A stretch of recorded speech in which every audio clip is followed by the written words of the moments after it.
Hello everyone, I am Serish Zulfikar and today I am going to solve past papers of ICATS English Linguistic Contest for grade 9 and 10, year 2025. Read the following passage and answer the questions 1 through 5.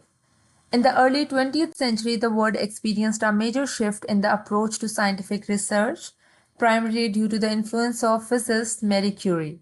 She was not only the first woman to win a Nobel Prize but also remains the only person to have won Nobel Prizes in two different scientific fields, physics and chemistry.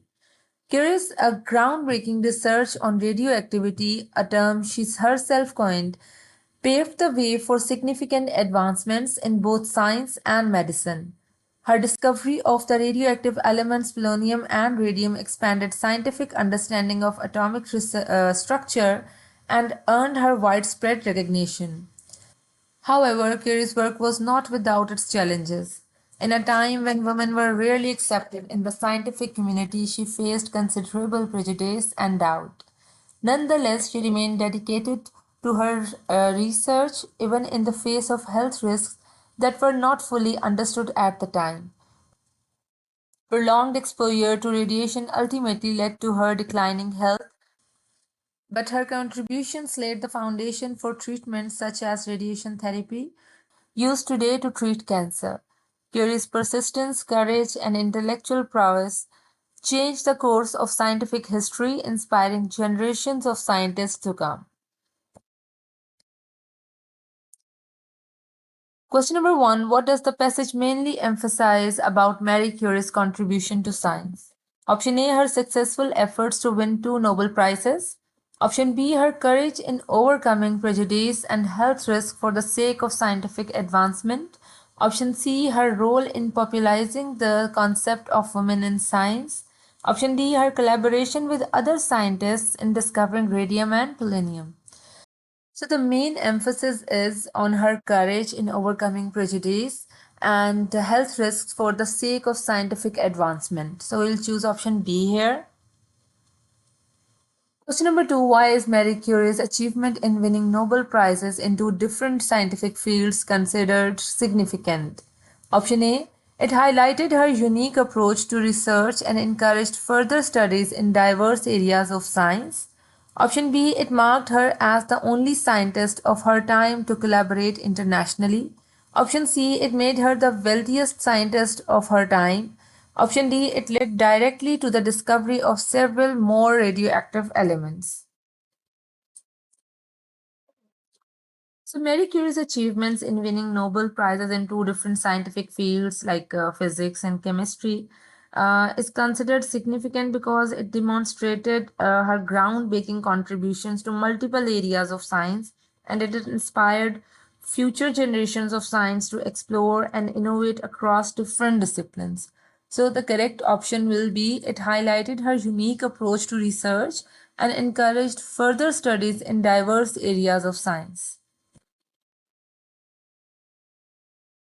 Question number 3. Which of the following best describes the challenges Marie Curie faced in her career? Option A.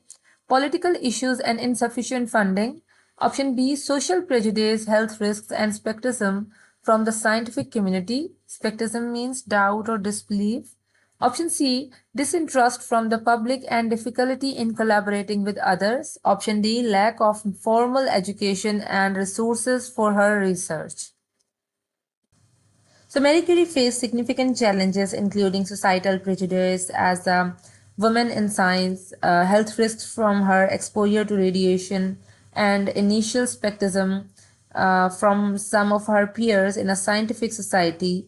Despite these obstacles, she made groundbreaking contributions to science, so we will choose option B here. Question number 4. What long-term impact did Marie Curie's work on radioactivity have on the medical field? Option A. It directly resulted in the development of antibiotics. Option B. It primarily helped in producing synthetic chemicals for medical research. Option C. It promoted the removal of harmful chemicals from medical treatments. Option D. It led to the discovery of new treatment methods, including radiation therapy for cancer. So it was mentioned in the text that prolonged exposure to radiation ultimately led to her declining health, but her contributions laid the foundation for treatments such as radiation therapy, used today to treat cancer. So we will choose option D over here.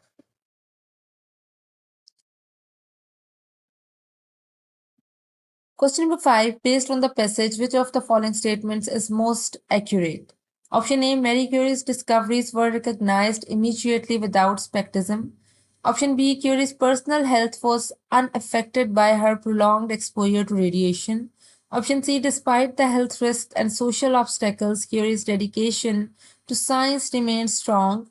Option D. Curie's research was primarily focused on medicine rather than physics or chemistry.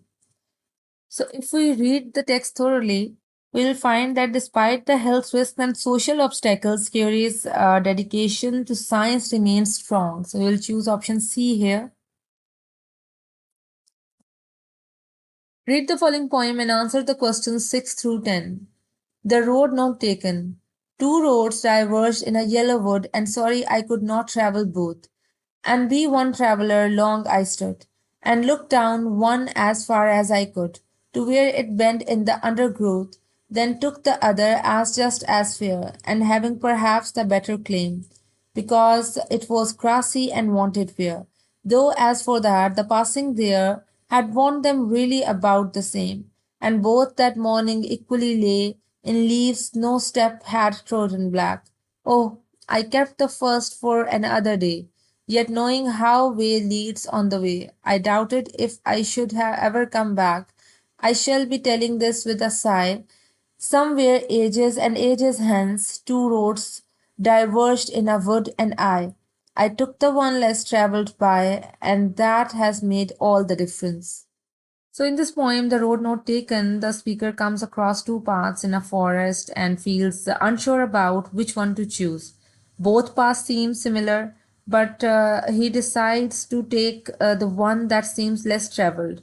But later, the speaker reflects on his choice and realizes that it might have made a big difference in his life, even though he cannot go back and see what would happen if he had chosen the other path. So, this whole poem suggests that the choices we make actually, these choices just shape our future. Question number 6. What is the speaker's initial feeling about choosing between the two routes? Option A. Indifference, as he believes both routes are the same. Option B. Regret, because he cannot travel both paths. Option C. Confusion, as he does not understand where the roads lead. Option D. Relief, knowing he can easily return to the other path. So the speaker feels sorry that he couldn't take the both routes as he was the only traveler. This regret is expressed at the beginning of the poem when he says, sorry, I could not travel both. So we will choose option B here, regret, because he cannot travel both paths. Question number 7. What does the line, I doubted if I should ever come back, suggest about the speaker's choice? Option A. The speaker is sure he will revisit this choice later in life. Option B. The speaker is confident he has made the wrong choice. Option C. The speaker believes each choice leads to further decisions that make returning unlikely. And the last option is the speaker is planning to visit both roads eventually. Here, the line suggests that once the speaker makes a choice, it will lead to more decisions and experiences, making it difficult or impossible to go back and revisit the other path. So, it reflects the idea that choices often lead to irreversible changes in life. So, we will choose option C over here. The speaker believes each choice leads to further decisions that make returning unlikely. Question number 8. What does the speaker mean by the phrase, and that has made all the difference? The choice he made changed his life in a meaningful way. Option B. He regrets not taking the other road. Option C. The roads were actually not different at all. And the last option A is content that he followed the crowd.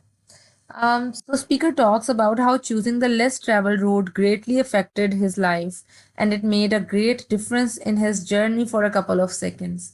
So he is just talking about that less traveled road changed his life. So we can choose option A over here. The choice he made changed his life in a meaningful way. Question number 9. What does the sigh in I shall be telling this with a sigh most likely represent? Option A, disappointment in the choice he made. Option B, nostalgia and reflection on life's choices. Option C, frustration with his current situation. Option D, excitement for the journey he undertook. So, nostalgia means a sentimental longing or affection for the past, often for a happy time in one's life.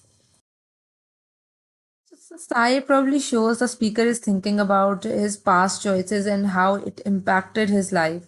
It hints at mixed feelings like wishing for something or thinking about the paths he chose and did not choose for a couple of seconds. So we will choose option B here, nostalgia and reflection on life's choices. Question number 10. Which of the following best captures the theme of the poem? Option A, the importance of choosing the familiar path in life.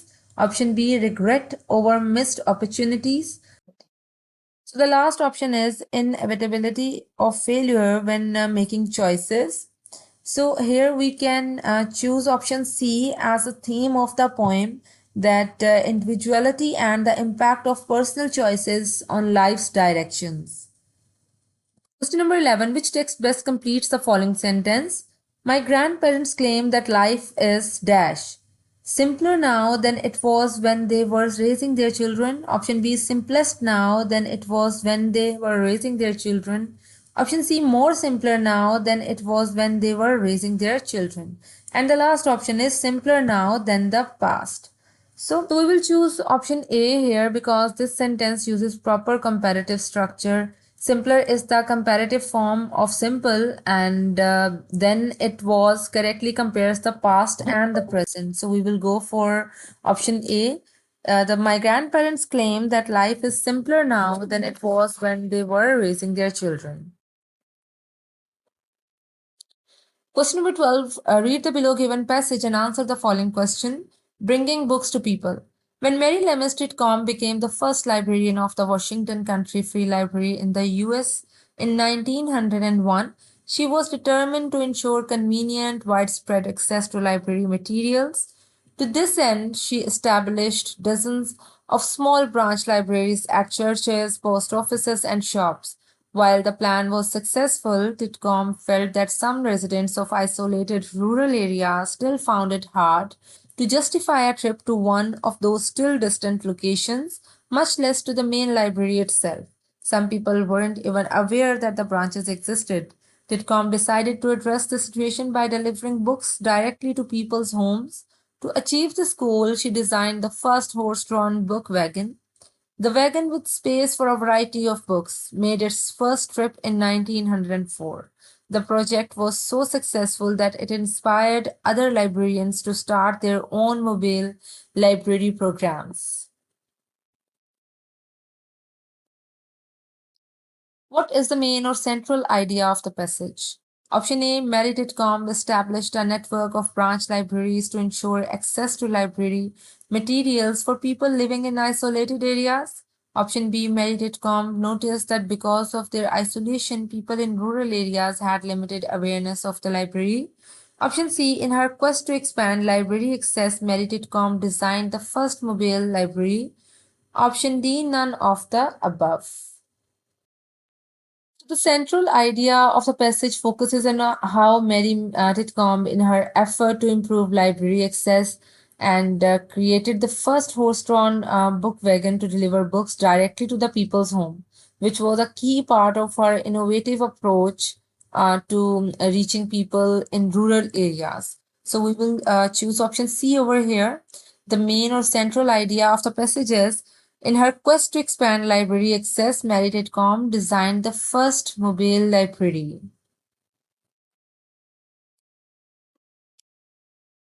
Question number 13. Read the below given journal entry and then answer the following questions.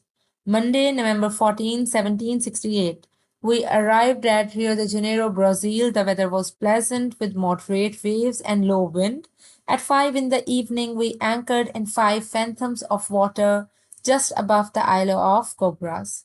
Tuesday, November 15, 1768, fine weather, obtained fresh greens and beef for the ship's crew. Saturday, November 19, 1768, the weather was cloudy.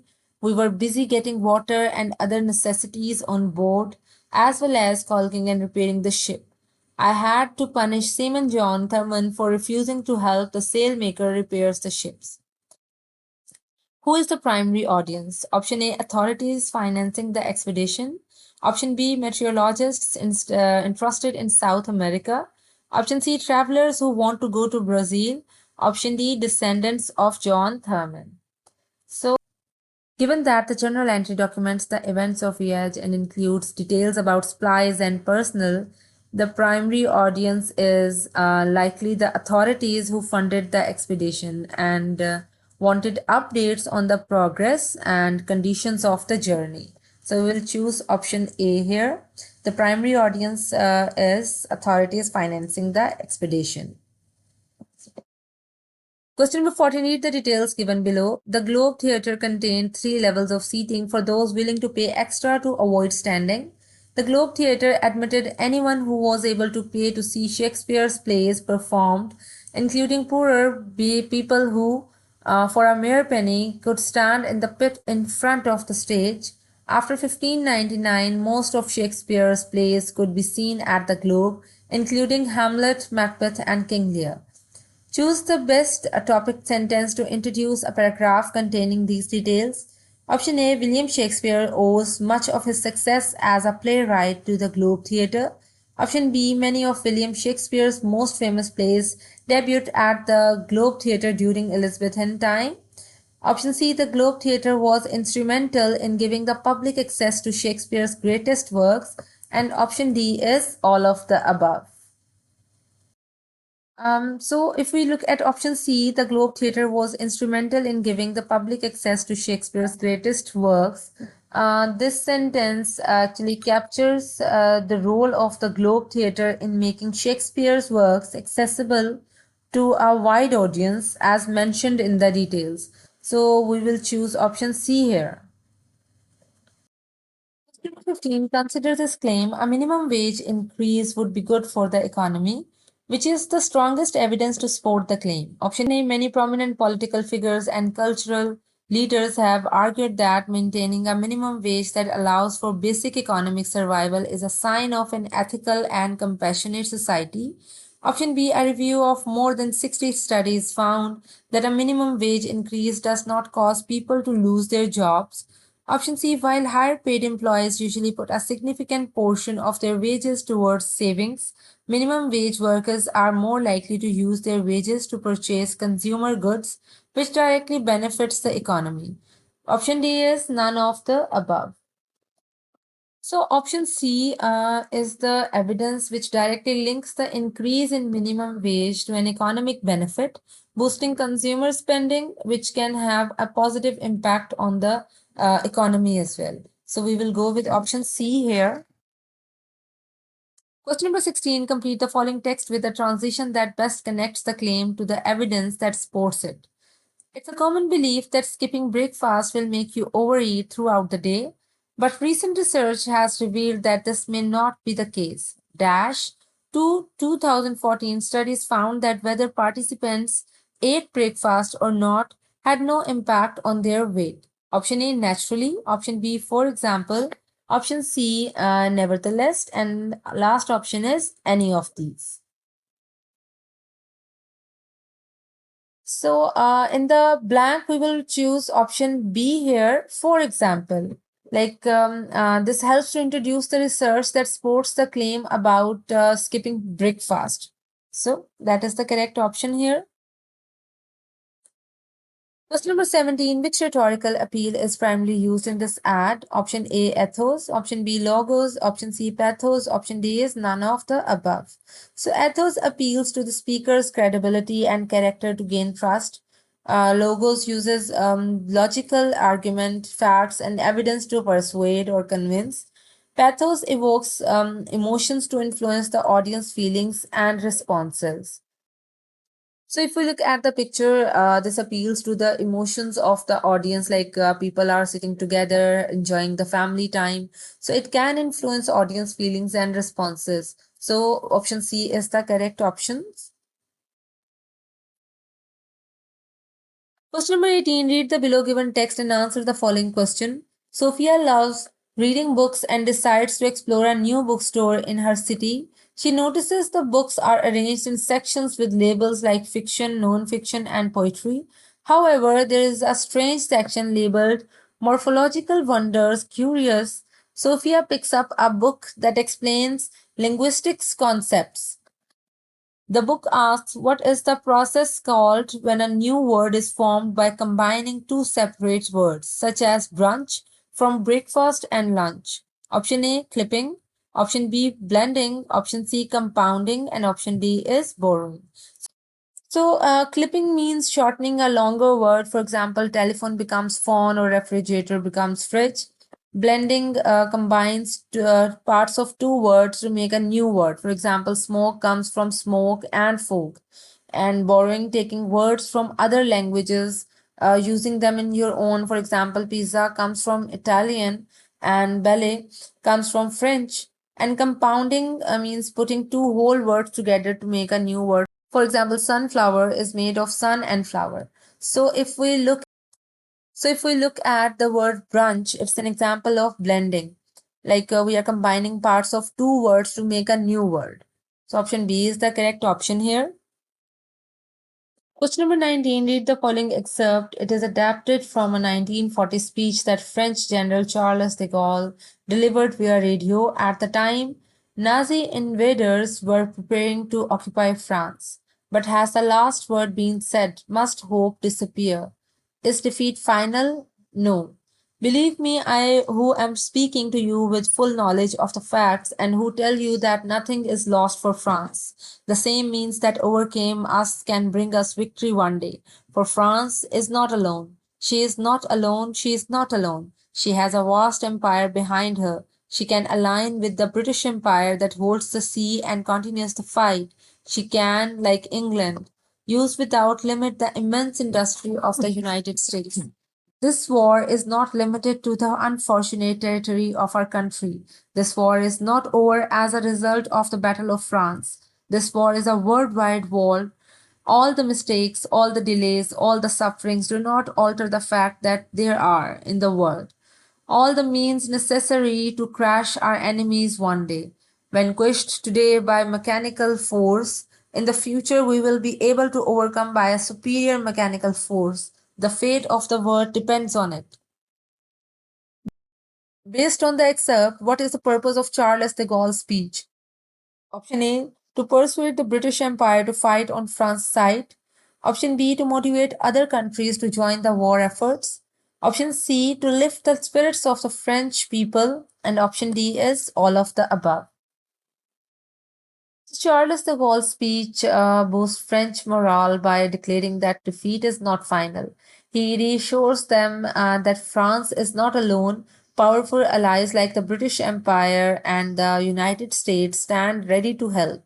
So his words inspire hope and determination to keep fighting despite current setbacks. So we will go for option C here. The purpose of the speech is to lift the spirits of the French people.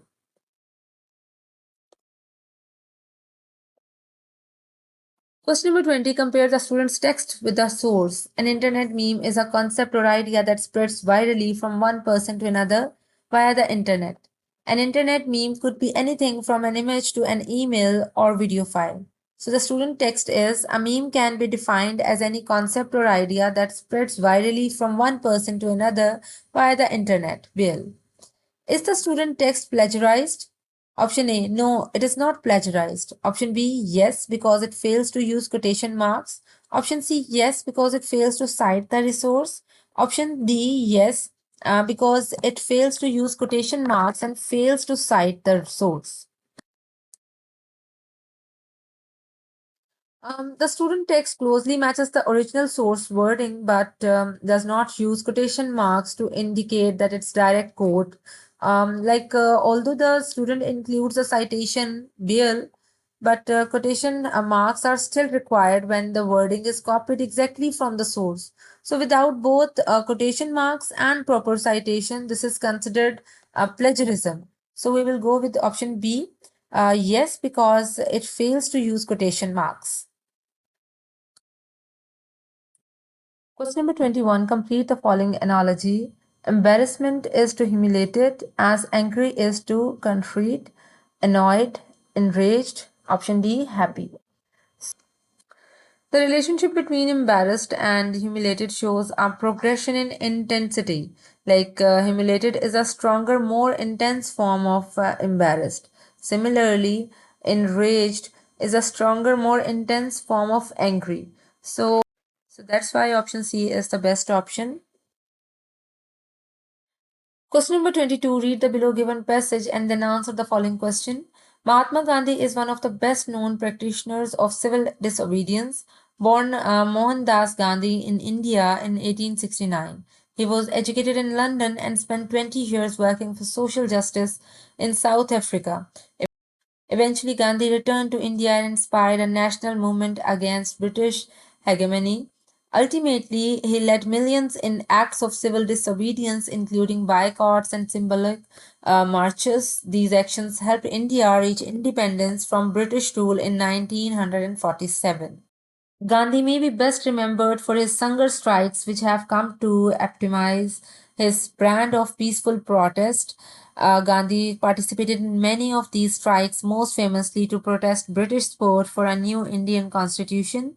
That constitution would have relegated India's lowest caste to a separate, inferior democratic process without restoring to violence. Gandhi made salient the injustices of the proposed system, drawing attention to the inequalities of the day. What is the meaning of epitomize as used in the passage? Option A, honor. Option B, diminish. Option C, balance or moderate. Option D, represent or typify. So, in the passage, epitomize means to be perfect example of something, and Gandhi's hunger strikes are a clear example of his peaceful way of protesting. So, the meaning of typify is also to represent typical example of a particular thing or quality. So, option D will be the correct option here. Question number 23. Look at the following sentence. Orson grew up in a rural area where high speed internet service was unavailable until 2001. Select the definition of service that the sentence uses. Option A, an act of assistance. Orson left a large tip after receiving great service at the restaurant. Option B, an organized system of labor or assistance for the public. Telephone service was unavailable for several hours following the storm. Option C, the state of being unavailable for public use. The number 33 bus is in service again. Option D, the work of public servant. Mr. Kelly is a member of the civil services. So the definition of service in this particular example can be related with the option B, that is an organized system of labor or assistance for the public. Question number 24. Look at the below given thesaurus entry. Glisten. Part of speech verb. Definition to shine. Synonyms flash, gleam, glitter, sparkle. Option A, a diamond. Option B, the sun. Option C, a torch. Option D, A and B both. Okay. So if we look at all the options, option D, like both A and B could work because diamonds glisten due to their shine. And in certain poetic or metaphorical contexts, the sun might be described as glistening when it's reflecting off the surfaces or during sunshine or sunset. Though this is a more figurative usage, we can say. So we will choose option D over here.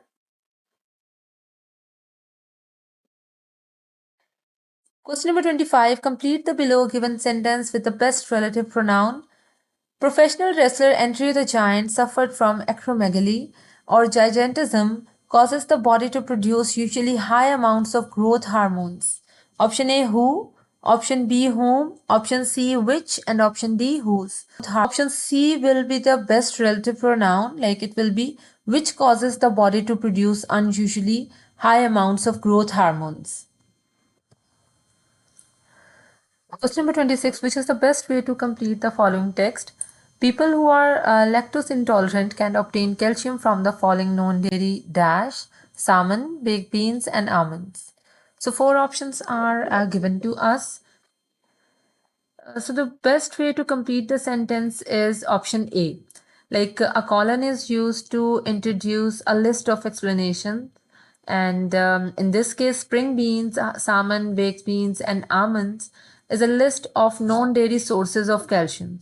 So the colon correctly connects sources to its list that follows. So we will choose option A here.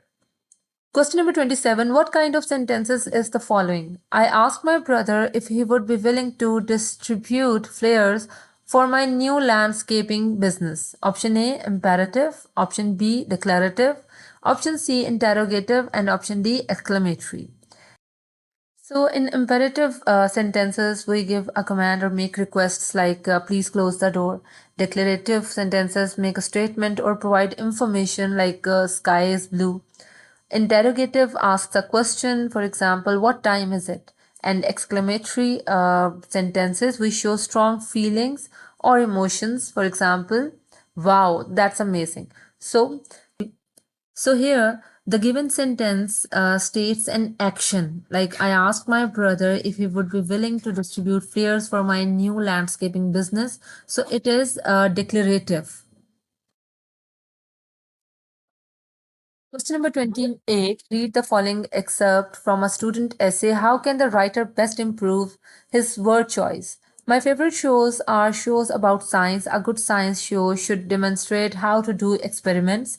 More importantly, a science show should have a host that is really excited about science. If the host of science show is excited, it makes the people at home excited too. Even if you think you don't like science, you should try watching some of the science shows that I watch.